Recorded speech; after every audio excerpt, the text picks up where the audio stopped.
Good evening. I'm Jeff Bennett. And I'm Amna Nawaz. On the NewsHour tonight, desperately needed food enters Gaza, but a new group distributing the aid comes under scrutiny. President Trump pardons a convicted tax offender after his mother attended a $1 million fundraiser at Mar-a-Lago. We speak with the Justice Department's former pardon attorney about the implications. And an online university rethinks the college experience by offering students around the world an inexpensive education. I saw that you actually take people and give them the education, their future is totally different.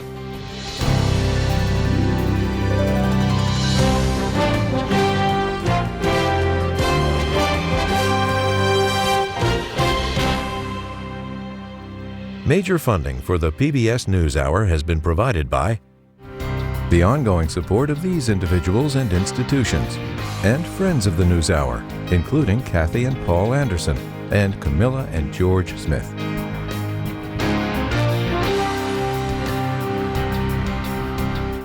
In 1995, two friends set out to make wireless coverage accessible to all. With no long-term contracts, nationwide coverage, and 100% U.S.-based customer support. Consumer Cellular. Freedom calls. And with the ongoing support of these individuals and institutions.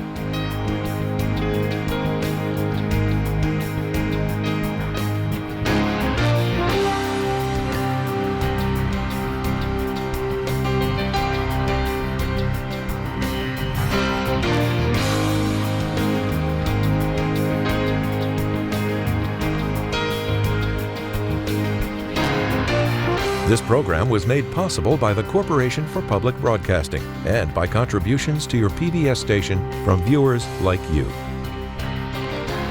Thank you. Welcome to the NewsHour. There is a new aid distribution system in Gaza, and today it was quickly overwhelmed by Palestinians who for 11 weeks have been blocked from international assistance. The Gaza Humanitarian Foundation is backed by the U.S. and Israel, which says the old UN-led distribution system allowed Hamas to flourish. But humanitarian groups today said the new system was incapable of alleviating the suffering of 2 million people and could be used to help Israel forcibly move the population. Nick Schifrin reports. This is what aid distribution in Gaza now looks like. With Israeli warning shots in the distance, the hungry grab boxes designed to feed a family of 5 for 3 days, with pasta, rice, cooking oil, beans, and tomatoes. These boxes provide somewhat of a solution to the crisis. It has been over 88 days since the crossings were closed, and we are suffering from a great famine. We are dying of hunger. The children are saying, "Father, I want to eat, so I want to sell even my blood to feed them." Humanitarian officials have been warning against these sites because they funnel and screen the desperate into small areas. They're also secured with private American contractors and the Israeli military. Today's warning shots apparently injuring at least 3. Even the group's initial head quit this weekend because he said the effort couldn't be done with humanity and impartiality. But Israel says these sites are necessary because Hamas has stolen UN aid to maintain its military capacity, an accusation the UN denies. The idea is basically to take away the humanitarian looting as a tool of war of Hamas, to give it to the population, eventually to have a sterile zone in the south of Gaza where the entire population can move for its own protection. The Israeli military has enlarged what it calls a buffer zone along the Gaza border, a corridor that bisects Gaza, and this weekend launched what it called an unprecedented attack through Khan Yunis, Gaza's second largest city, toward the sea.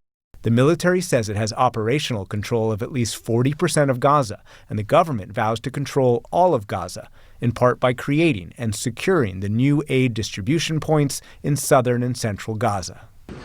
But after 11 weeks of blocked aid, this is hunger in Gaza. Food has become so rare, Islam Abu Taima and her daughter can only find it in the trash. 500,000 Gazans are extremely food insecure and on the verge of famine. Abu Talema admits eating what one family discarded might make her family sick, but she says it's better than letting them starve. As you can see, we're here as stray dogs collecting food from the trash. I swear this is our life day to day. We collect food every day from garbage. If we don't gather anything, then we don't eat. Israel hopes the new pressure forces Hamas to release all of the nearly 60 Israeli hostages it still holds, including 20 believed to be alive. The military campaign features punishing airstrikes, including one that Palestinian officials say killed 9 of Dr. Ala al-Najjar's 10 children. They were from 7 months to 12 years old. Palestinian rescue officials say they were all killed by an airstrike that Israel says targeted Hamas fighters.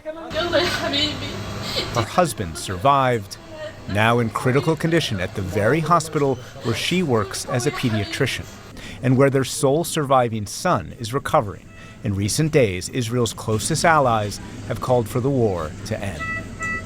Israel, we've been talking to them, and we want to see if we can stop that whole situation as quickly as possible.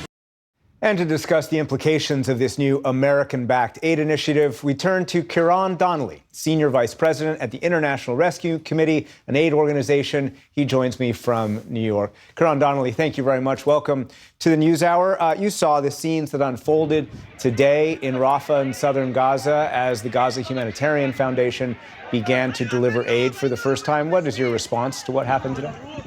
So the chaotic scenes that we've seen in Rafah today really just bear out the warnings that the IRC and other humanitarian agencies have been putting out for the last number of weeks around this Israeli-led aid initiative.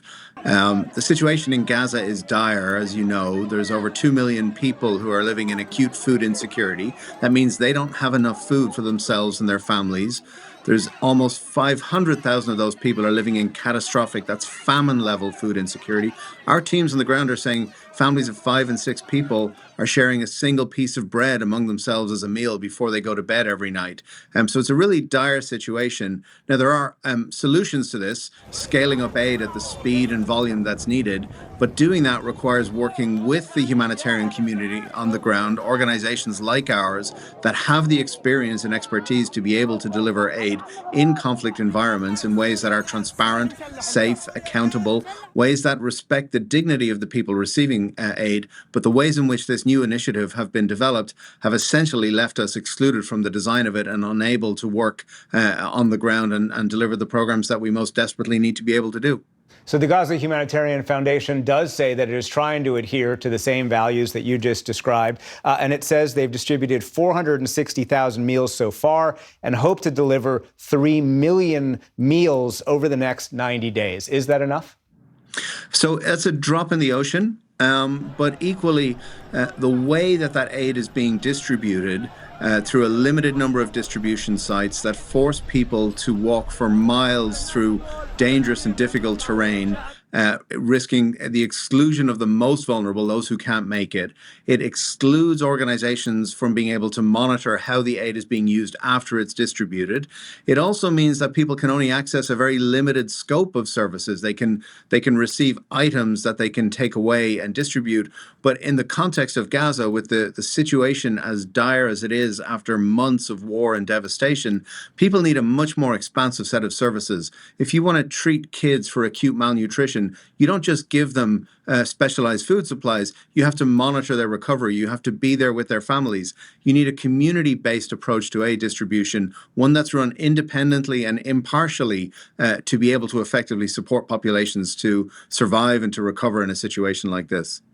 Israel says that these sites are necessary, and something like the Gaza Humanitarian Foundation that some Israeli officials have been working on for more than a year is necessary because Hamas steals the aid in order to sell and convert into military capacity. What's your response to that Israeli concern? So the IRC and our partners and peers in the humanitarian community have been working across Gaza for over a year now to deliver vital humanitarian relief. We deployed all of our best efforts to scale up during that brief ceasefire. Unfortunately, we've seen a complete halt to access to Gaza for aid and supplies during during the Israeli blockade over the last 2.5 months. What our teams have reported on the ground is that they've not observed any systematic diversion by any group operating in Gaza. What we have seen are examples like we saw today of desperate people looting supplies to take care of themselves and their families. That's the extent of what we've reported. Now, the best mitigation for that kind of risk is to work with aid agencies like ourselves, like the UN infrastructure on the ground that have the experience and the capability honed over decades in conflict zones around the world to be able to work effectively and safely in these places. But in some ways, if this is the structure that Israel is demanding, why not, as an international humanitarian aid organization, back this structure if this is what the government of Israel requires in order to feed 2 million people? The starting point for our work as a humanitarian organization is a very simple principle. First, do no harm. And a simple test for whether or not this distribution mechanism can do more good than harm hasn't yet been met. The way that it's been organized, with limited distribution sites, forcing people to concentrate themselves in fundamentally undignified and inhumane conditions to receive food, just simply doesn't meet that very basic test for good humanitarian work. We stand ready to work with any group in any place in the world that we work in that's committed to delivering effective and principled humanitarian assistance, and we call on anyone with influence in the region, and in particular the Israeli government, to establish a mechanism for a good faith dialogue with the humanitarian community around how best to distribute effective, safe, transparent and dignified aid in Gaza. But this structure doesn't meet that test. Finally, in the time we have left, the IRC has been working on the ground in Gaza since this war began. What is the scale of the humanitarian crisis after what ended up being more than an 11-week block on aid deliveries?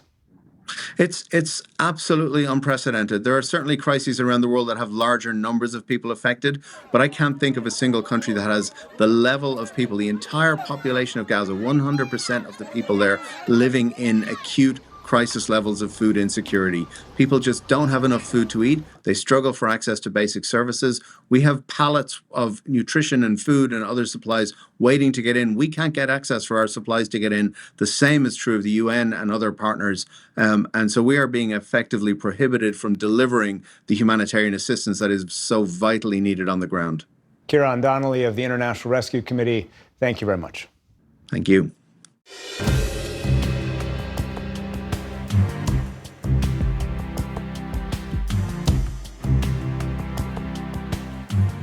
In the day's other headlines, Health Secretary Robert F. Kennedy Jr. says the CDC will no longer recommend COVID vaccines for healthy children and pregnant women. Kennedy made the announcement in a video message on social media, standing alongside the FDA commissioner and the head of the National Institutes of Health. No one from the CDC was featured. The new policy jumps ahead of a planned meeting next month by a CDC panel to address shots for the fall. It also follows a decision by the FDA last week to require new data before approving booster shots for healthy adults and kids. Today's announcement could affect how doctors advise their patients on the vaccines and how insurers cover them. The Trump administration is directing federal agencies to cancel all remaining contracts with Harvard University, totaling about $100 million. That's according to a letter from the General Services Administration. The government has already cut more than $2.6 billion in federal research grants for the school, which President Trump has accused of fostering anti-Semitism and having a liberal bias. Today's action follows weeks of increasing tensions involving Harvard's hiring practices, its tax-exempt status, and its ability to enroll international students, among others. In the UK, police say they've arrested a 53-year-old British man on suspicion of attempted murder following a car ramming yesterday at a Liverpool soccer parade. Forensic officers were at the scene of the crash today, where hundreds of thousands of people had gathered to celebrate Liverpool's Premier League championship. Authorities say 11 of the 50 people who were hospitalized are still there receiving treatment, but are in stable condition. Fans are still grappling with how a day of festivity turned into tragedy. Such a shame, it's just ruined it for everyone, really. It's supposed to be celebrations, and instead the day is always going to be remembered for this now, instead of the trophy parade like it was supposed to. Authorities are not treating the incident as terrorism and believe the suspect may have been driving while on drugs. King Charles III opened Canada's parliament this morning, saying the Commonwealth member is facing a critical moment.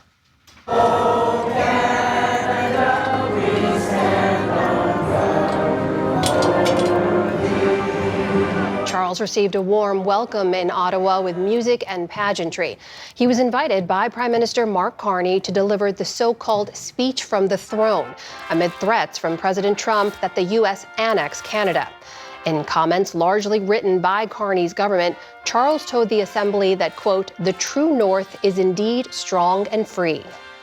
All Canadians can give themselves far more than any foreign power on any continent can ever take away. And that by staying true to Canadian values, Canada can build new alliances and a new economy that serves all Canadians.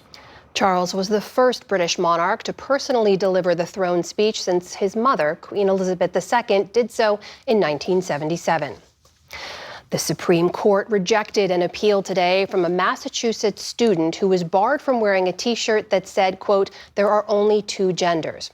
Instead, the justices let stand a lower court's ruling that the ban did not violate the student's free speech. Local school officials had argued that the wearing of the shirt would have a negative impact on transgender and gender nonconforming students.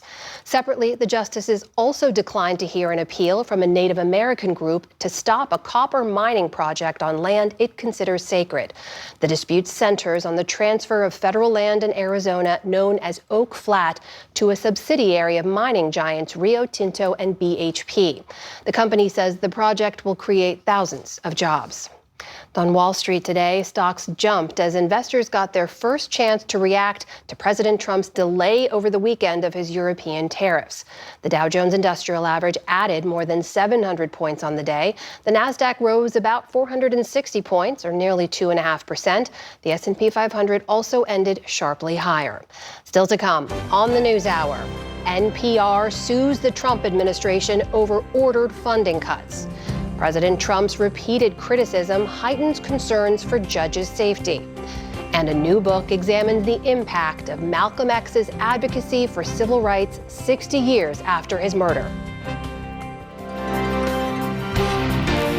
This is the PBS NewsHour from the David M. Rubenstein Studio at WETA in Washington, and in the West from the Walter Cronkite School of Journalism at Arizona State University. In the first months of his second term, President Trump has moved to pardon many who were considered to be loyal to him, from local Republican officials convicted of fraud to rioters at the January 6th attack on the U.S. Capitol. This evening, the president called the daughter of reality TV stars Todd and Julie Chrisley to tell her that he plans to pardon her parents. The pair are both serving years-long prison sentences for bank and tax fraud.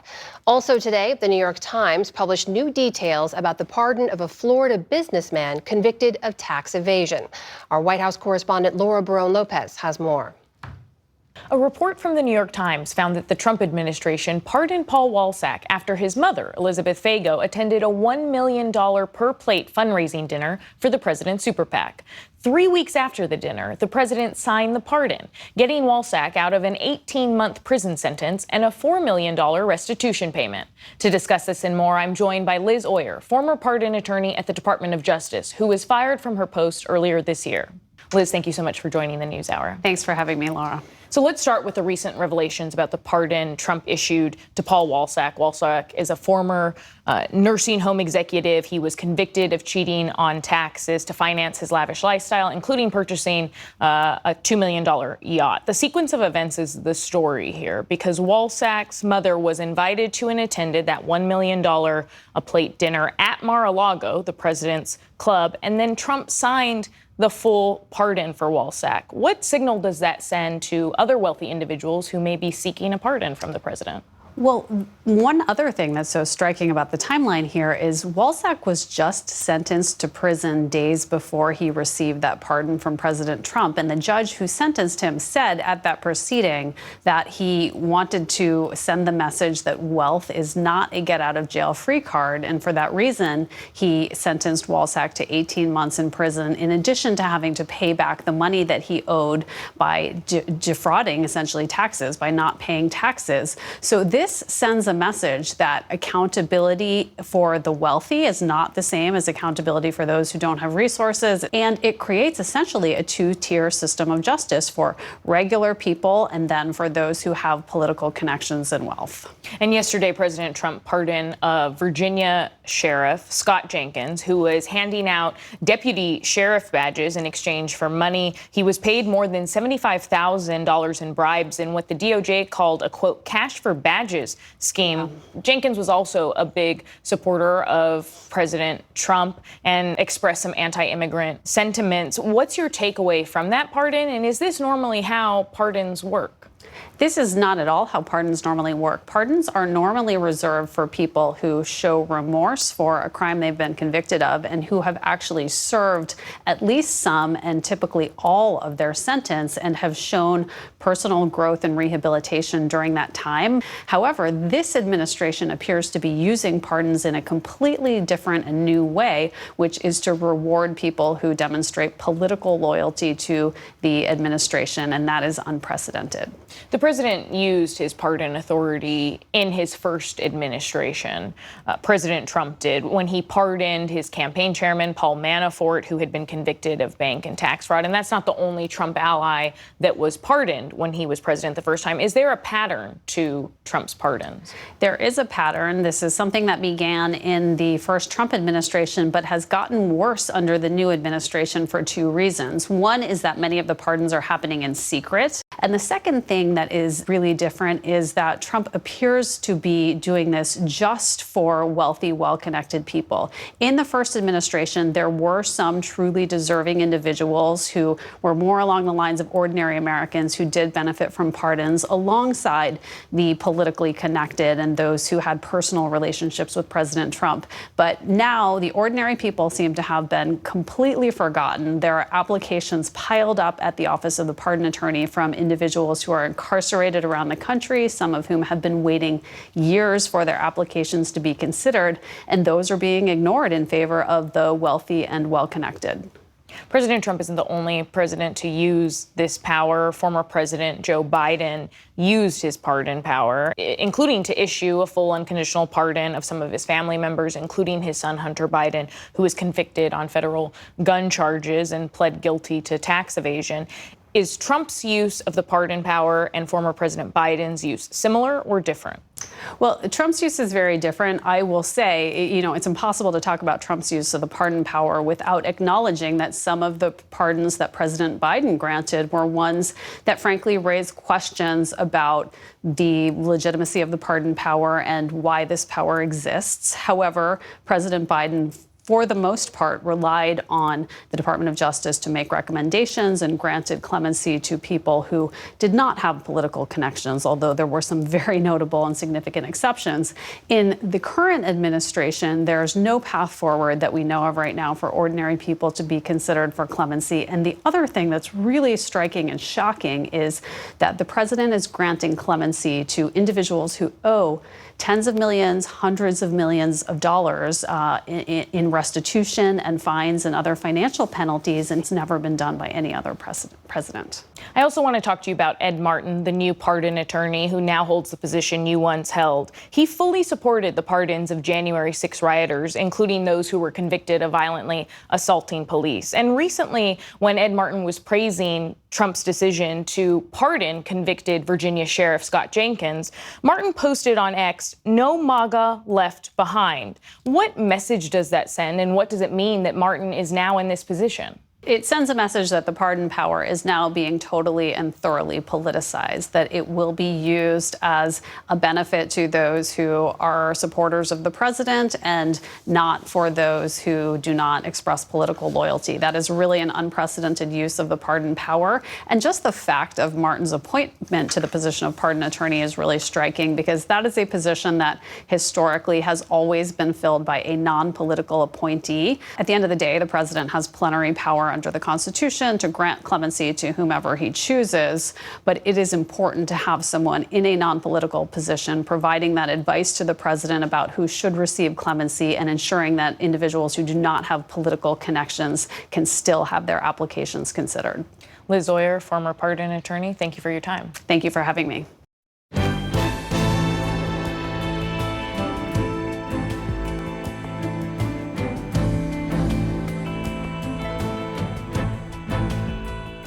NPR and 3 Colorado public radio stations today filed suit against the Trump administration in federal court over the president's executive order targeting NPR, PBS, and the Corporation for Public Broadcasting, also known as CPB. The order, signed earlier this month, bars congressionally approved funds from being distributed to the public media organizations. The lawsuit contends the president's order is a violation of the First Amendment. We should note that PBS has not joined this lawsuit, but in a statement today said PBS is considering every option, including taking legal action to allow our organization to continue to provide essential programming and services to member stations and all Americans.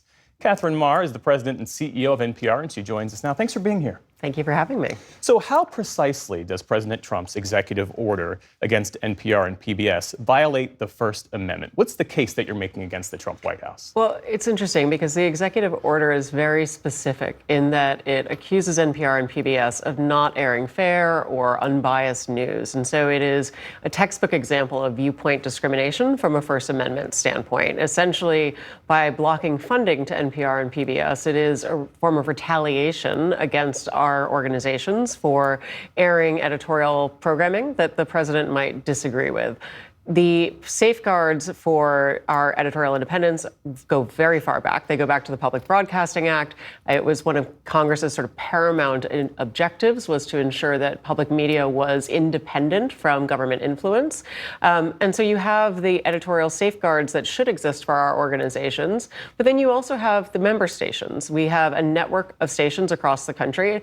In the case of NPR, that's 246 stations. And the order functionally says that they can't use their funding, federal or private, to be able to acquire programming for NPR, to remain NPR members, which is also a violation of their First Amendment rights for association and for editorial speech. This lawsuit, as we mentioned, is filed in conjunction with Colorado Public Radio, Aspen Public Radio, and KSUT, which serves Native American communities in the Four Corners region. Why that collective approach? Well, believe it or not, we didn't set out to get 3 stations from Colorado. That is sort of a happenstance of the types of stations we were looking for. We wanted an urban station that represented a larger metropolis. We were looking for a station that served a primarily rural community, which is where Aspen in the Roaring Fork Valley is. And then the KSUT serves the Four Corners and was originally a tribal station and still retains a significant amount of tribal-based programming. And so I think it really speaks to the diversity of communities that public radio serves across the country. PBS not included in this suit. Why not? Well, this is our suit. This is NPR's suit on behalf of NPR. We have obviously been in close coordination with PBS, and they have expressed, not in the statement you just shared, their support for this particular action. And we know that when the executive order first came out, they were clear that they also believe that this is unlawful.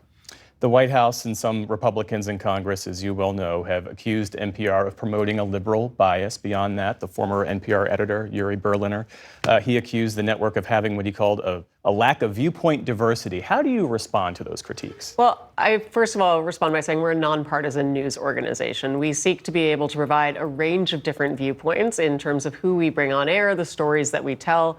We're buttressed in this effort by the fact that we have 200 local newsrooms across the country. So a significant portion of the reporting that you hear on NPR is not coming out of D.C. It's coming out of smaller stations in rural area. It's coming out of the Midwest, the Southwest, the Pacific Northwest, lots of Wests in there, sorry about that. My view is that that is a mischaracterization of our work. We do not seek to favor any political party at all. We seek to ensure that Americans have a wide range of perspectives available to them. There's also this argument that with the proliferation of news and media outlets these days, there's no real reason, there's no real need for the federal government to be in the business of funding NPR and PBS. There's so many options out there, even in rural areas that might be less served.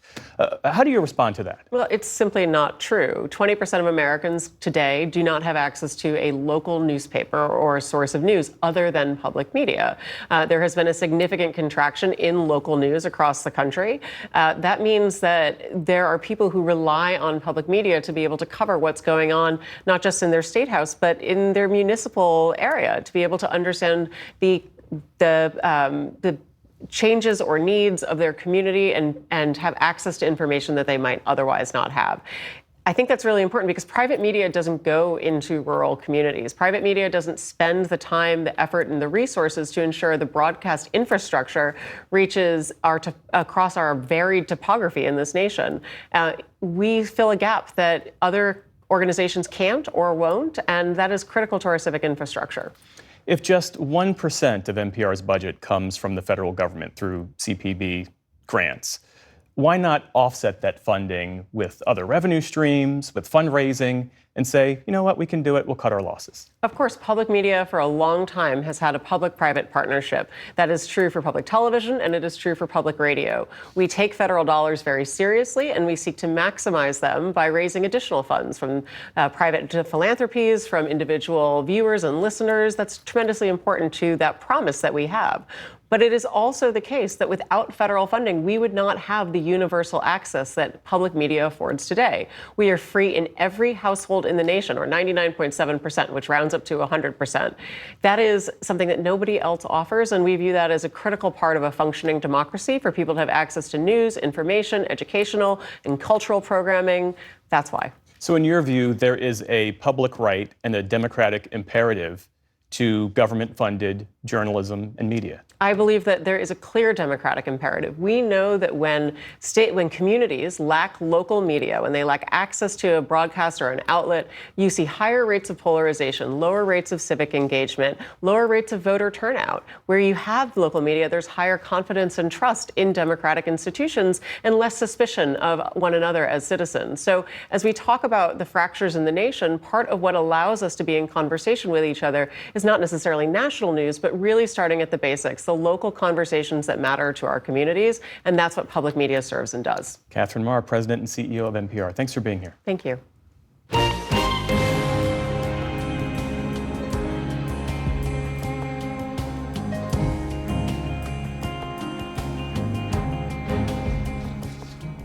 The cost and value of a college education have been under scrutiny amid what can be crippling levels of student debt. That's also been true in some cases for online university degrees of dubious quality and outcomes. Special correspondent Fred DeSam Lazaro reports on one effort to create an accessible, affordable, and global university, one that's getting attention as an online alternative. It's part of our series, Rethinking College. For millions of would-be students just about anywhere in the world, higher education feels out of reach. It is very upsetting to see how much college costs. Too expensive or scarce. I was in the refugee camp. Even forbidden. I was trying hard to keep myself safe. From very different worlds, all three of these young and younger people attend or attended the University of the People, an accredited institution nominally based in California, but fully online, with more than 150,000 students in 200 countries and territories, about 20,000 of them in the U.S. We are the best alternative, because they have no other alternative. Shai Reshef founded the nonprofit in 2009, a time when the online education industry was dominated by for-profit schools. Technical Institute can help graduates prepare for careers. Several were sanctioned or forced out of business for deceptive advertising and substandard academics that also saddled students with crippling debt. Shai Reshef himself founded and later sold an international online education firm, one not mired in controversy, he notes. He says he wanted to use his experience to give back. Open source technology, open educational resources, professors who put their content on the net for the rest of the world to use for free, and the new phenomena where people were willing, and especially professors, to help students with their homework for free. That's a university. The University of the People is tuition free, but it's not totally free. A variety of fees can add up to about $5,000 for a bachelor's degree.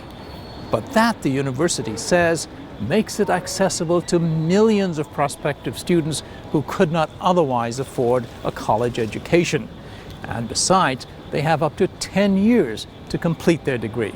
The very first time, my impression was just like an online scam, something like that. You thought it was a scam? Yeah. Hi everyone. 23-year-old Maung Soyadullah fled Myanmar amid ethnic cleansing campaigns against that country's Rohingya minority. With his parents and 5 siblings, he found safety in neighboring Bangladesh, but in a refugee camp, not much more. No, I'm a student at University of the People. Like more than half the University of the People students, Maung received a scholarship, though attending was not easy. I do not have access to internet in my home, so I needed to go to a top of a mountain. So you had to go up to this higher level to get a signal, basically? Yeah, the internet connection. If we can raise $100 million, we can educate 1 million students. Reshef has relied largely on philanthropic funding and an occasional surprise, like the $3.8 million Yidan Prize awarded annually in Hong Kong for innovation in education. But principally, he's counted on volunteers. I'm a volunteer. I did not know how well it will work. I was shocked. There is a lot of goodwill out there. The first round of deans, I wanted to reach a population that I wasn't reaching in my day job, so to speak. Dalton Conley is a professor at Princeton University and leader in the emerging field of social genomics. Audra Watson works at a civic engagement institute in Princeton, New Jersey. Both are deans at the University of the People, among some 47,000 academics who volunteer to help students unable otherwise to afford college. I went to Teachers College, and at that time, years ago, it was at least $40,000. I'm still paying off my student loans. There are so many people that feel like they can't afford it. Students get a great education, but it's a very different experience than going to a brick and mortar institution where you get to have a lot more face-to-face interaction. But offerings are limited, focused on degrees with strong job markets, associate and bachelors in business administration, computer science and health science, masters in business administration, information technology, and education. We have a very lean budget. So we give the students everything that is a must for them to have great education. Very little beyond that. So, extracurricular activity, football teams, we don't have all these. Students must pass an entrance exam to assess their readiness. Classes are taught in English and, for Middle Eastern students, Arabic. They're small, 20 to 30 students, and demand a 20-hour weekly commitment per course. It's rigorous, but students can adjust their course load to fit their varied circumstances. I was in my 6th semester at university. The Taliban came to power. 23-year-old Maliha was studying civil engineering at the University of Kabul, Afghanistan, when everything changed. The first thing that they did was that they said that women are not allowed to go to schools and universities. To continue their education, she and more than 4,000 other women began studying in secret with the University of the People. On those dark days that I was at home and couldn't do anything for my future, University of the People was like a light in my darkest days. If we have this online education that can reach people wherever they are, we should embrace it and bring the education to them, because they cannot afford higher education. The U.S. is the best example. Tens of thousands of Americans every year take the GED. Half of them go on to some kind of post-secondary, and Price is really powerful. Paul LeBlanc recently retired as president of Southern New Hampshire University, a traditional school that has also become a leading provider of online education. The business has come a long way, he says, with improved academic rigor and standards. University of the People fills an important void, he says. These are some of the least well-served learners on the globe, and they don't have another choice. And Shai came up with a model that may not look like a traditional university, but gives them the essential piece of what they need, which is that educational pathway. It's really upsetting to see that education is kept behind a paywall. Chris Burgess grew up in a poverty-stricken home where survival took priority over education.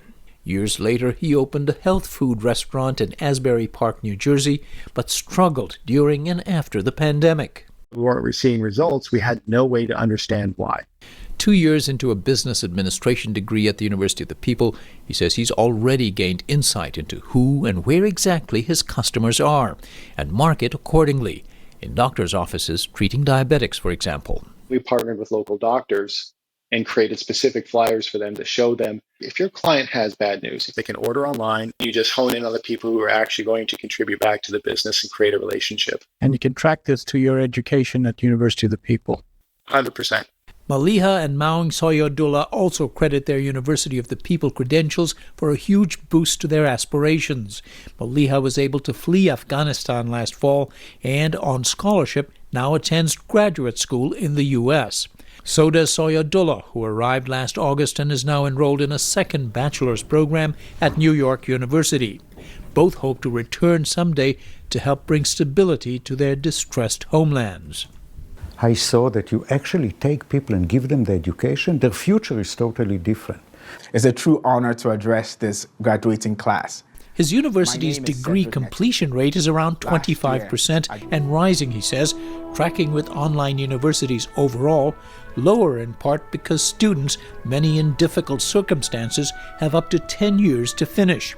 So far, about 18,000 have graduated, 80% of them employed in fields related to their degrees. For the PBS NewsHour, I'm Fred DeSan Lazaro in New York City.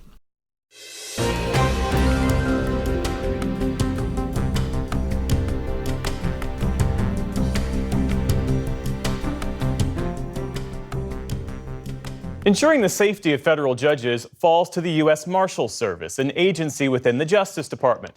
But as President Trump increasingly lashes out at the courts, an idea is gaining traction, empowering judges to oversee their own dedicated security force. Jeremy Fogel joins us now. He's a former federal judge in California and now executive director of the Berkeley Judicial Institute at the UC Berkeley School of Law. Thanks for being here. Thank you very much for having me. As we have reported on this program, threats against federal judges have surged in recent months, including bomb threats, swatting incidents. What kind of strain does that place on the judiciary and on the judges themselves? It's an enormous strain. We're very fortunate that there haven't been any recent actual attacks. I mean, there have been a lot of threats, but they haven't actually been carried out.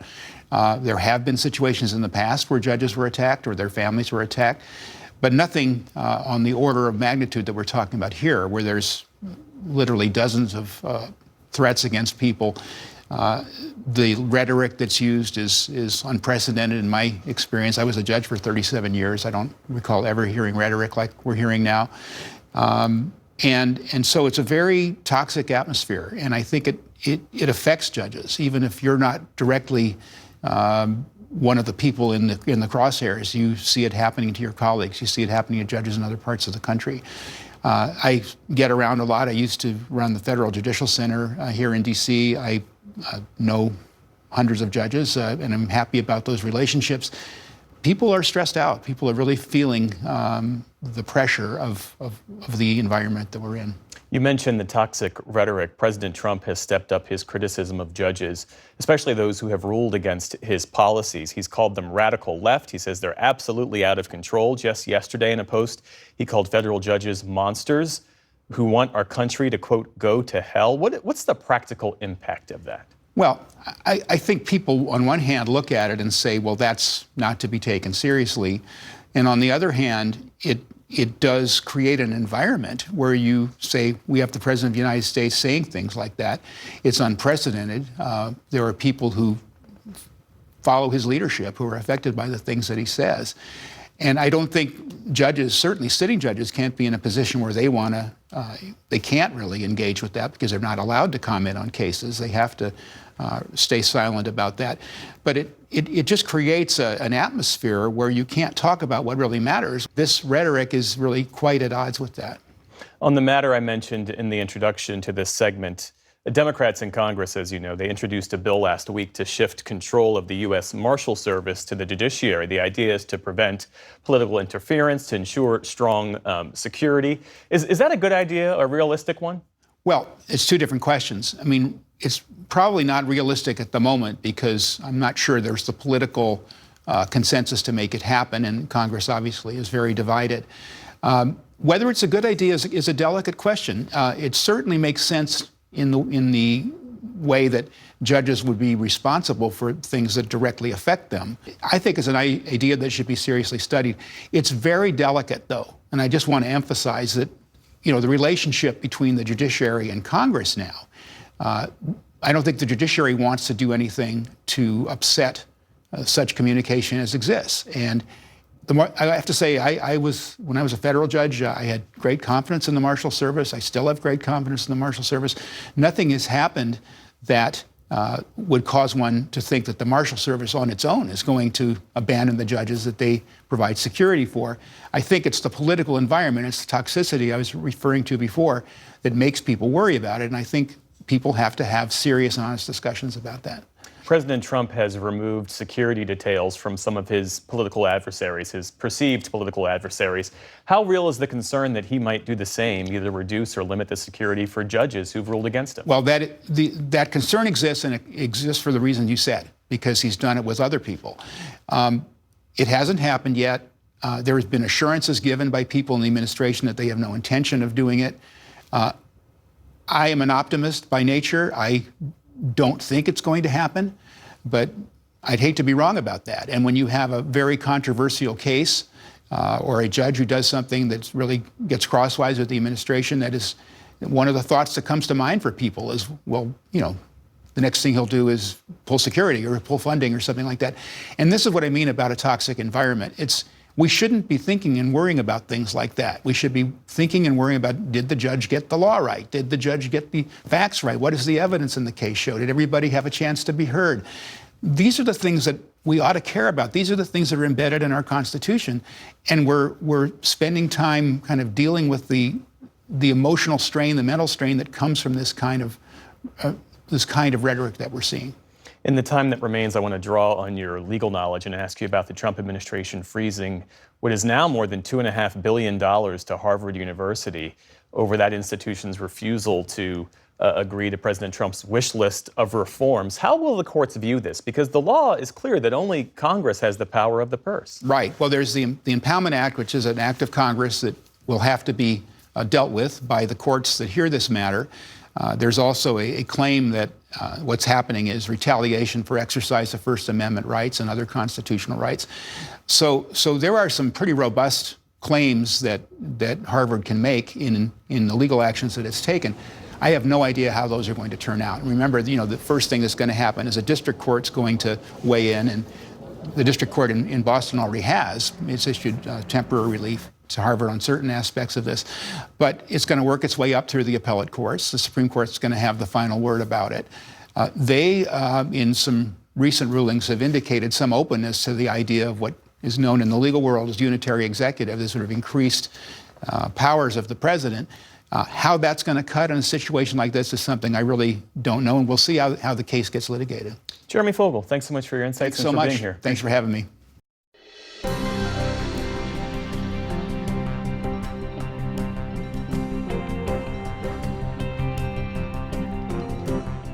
It's been 100 years since Malcolm Little, who went on to become civil rights activist Malcolm X, was born in Omaha, Nebraska. It's also been 60 years since he was assassinated at just 39 years old. His expansive legacy is the focus of a new book written by journalist Mark Whitaker, and I spoke with him recently about the afterlife of Malcolm X, an outcast turned icon's enduring impact on America. Mark Whitaker, welcome back to the NewsHour. Thanks for being here. Thanks for having me. So this is a book about Malcolm X, but it really begins with his death. You lay out in your own words how the impact on the 60 years since his assassination, as you say, arguably far surpassed what he was able to achieve in less than 40 years of life, which is a really interesting lens. How did you arrive at that? Well, you know, I have written about the Black Power movement and its origins in 1966 for my last book.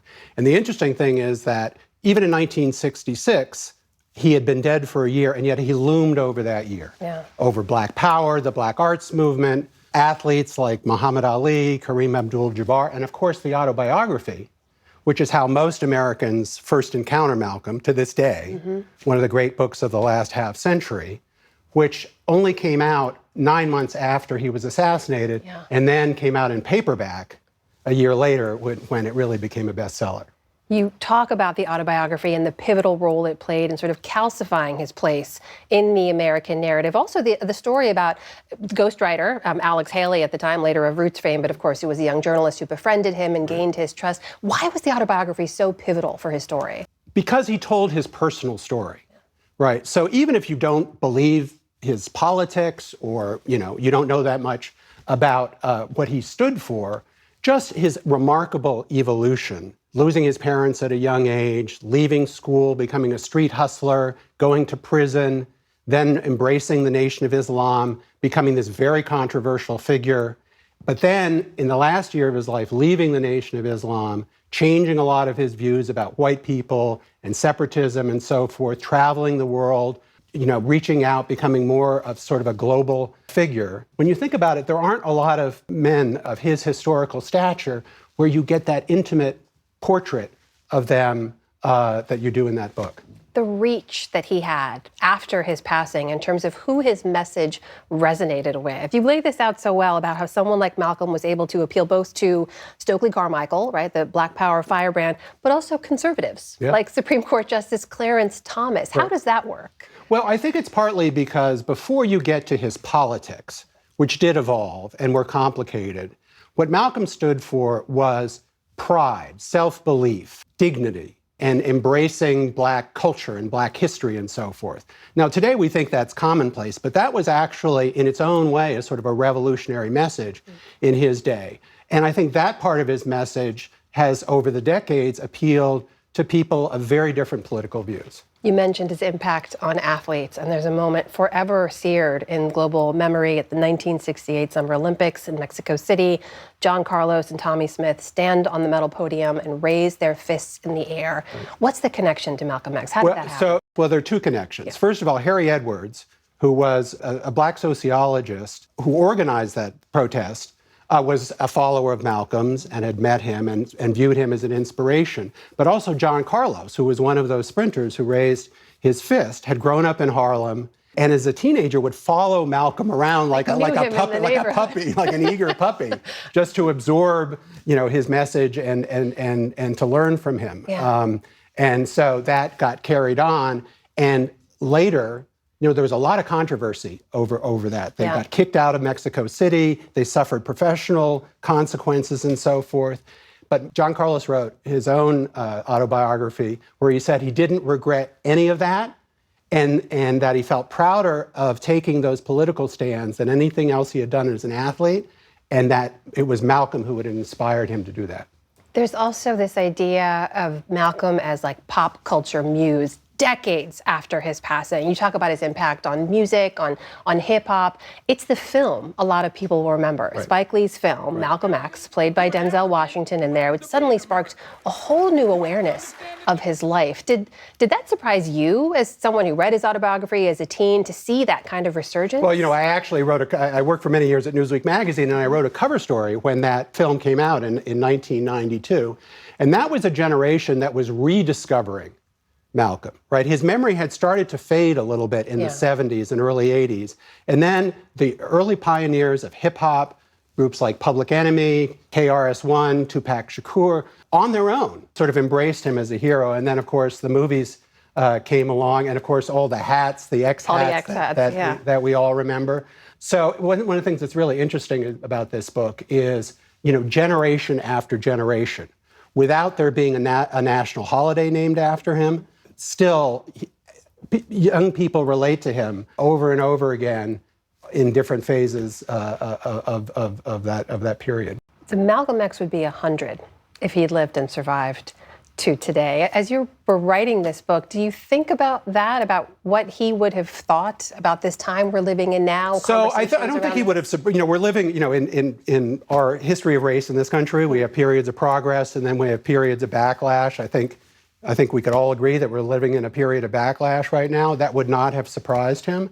But what I think about a lot is there's a lot of discussion these days about communication in politics and in activism, and what kind of communication is effective, and the need for people who can be authentic and can talk directly and so forth, talk with humor, talk to people of all backgrounds. That was Malcolm while he was alive.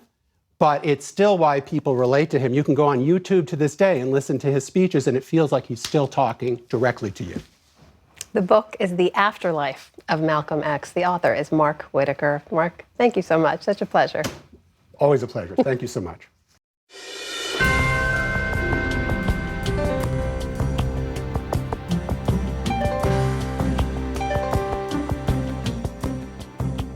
And that's the NewsHour for tonight. I'm Jeff Bennett. And I'm Amna Nawaz. On behalf of the entire NewsHour team, thank you for joining us. Major funding for the PBS NewsHour has been provided by the William and Flora Hewlett Foundation. For more than 50 years, advancing ideas and supporting institutions to promote a better world at hewlett.org.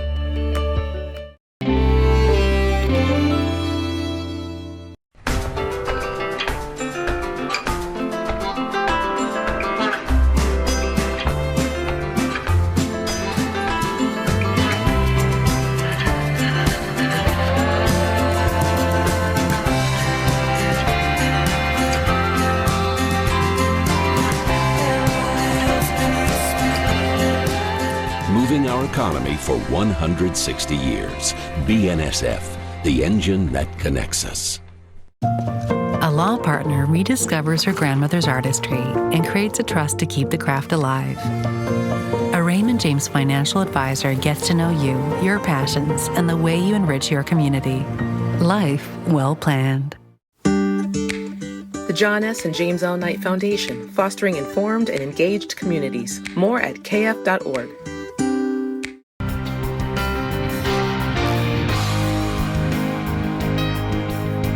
Carnegie Corporation of New York, working to reduce political polarization through philanthropic support for education, democracy, and peace. More information at carnegie.org. And with the ongoing support of these institutions.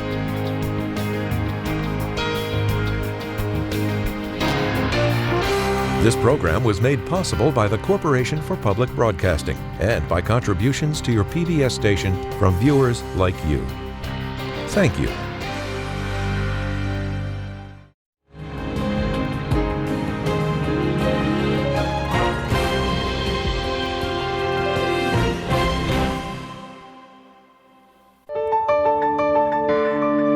You're watching PBS.